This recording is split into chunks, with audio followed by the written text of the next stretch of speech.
Evening friends. यो च्याउलाई चाहिँ डल्ले च्याउ पनि भनिन्छ, पड्के च्याउ भन्छ। यो चाहिँ वाइल्ड मसरुम है। म यसको रेसिपी तपाईँहरूसँग सेयर गर्छु है। सिम्पल छ रेसिपी।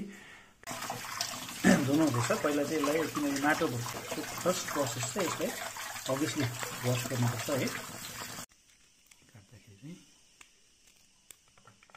हेर्नुहोस्, यो तपाईँको काटेको च्याउ अनि लसुन पुरा हाल्नुपर्ने रहेछ हो।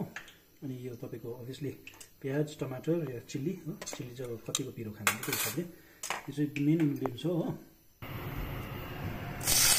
पहिला प्याज है, अनियन अभियसली, त्यहाँदेखि तपाईँको ग्रिन चिल्ली अनि गार्लिक चाहिँ निकै क्वान्टिटीमा हाल्नुपर्छ। बिकज यो चाहिँ वाइल्ड मसरुम हो, गार्लिकले चाहिँ कतिवटा टक्सिनहरू पनि काट्छ। त्यसले गर्दा गार्लिक चाहिँ ज्यादा मात्रामा, हल्दी पाउडर, अलिकति जिरा धनियाको पाउडर, त्यहाँदेखि नुन एकोर्डिङ टु टेस्ट है, चिल्ली पाउडर, त्यहाँदेखि टमाटर, त्यो चाहिँ घरमै फलेको टमाटर हो, अर्ग्यानिक बस्तीको यो तारिकले पकाइदिनुहोस् है।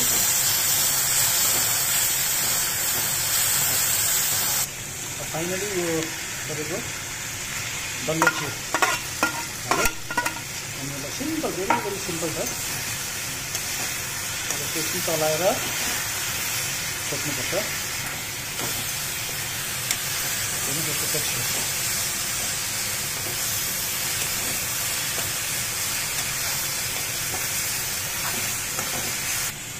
माथितिर अलिकति फेरि तेल हाल्नुपर्छ। अलिकति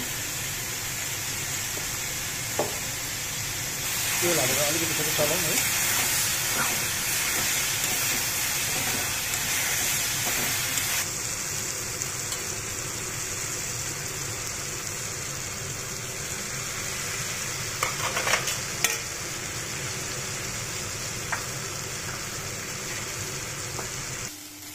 अब यो पाक्न आँटेको छ, हेर्नुहोस् टेक्स्चर अलिकति घटेको छ हेर्नुहोस् न। हेर्दा एक्ज्याक्टली मलाई चाहिँ यो खसेको कर्चिमरी जस्तो लाग्दैछ। तपाईँहरूलाई कस्तो लाग्यो कमेन्ट सेक्सनमा भनिदिनुहोस् ल।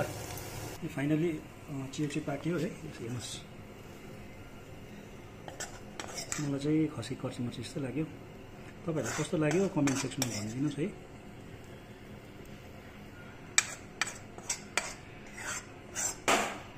फाइनली यसको लुक चाहिँ यस्तो छ है। तपाईँहरूलाई कस्तो लाग्यो? मलाई चाहिँ सेम खसी कर्चिमरी छ।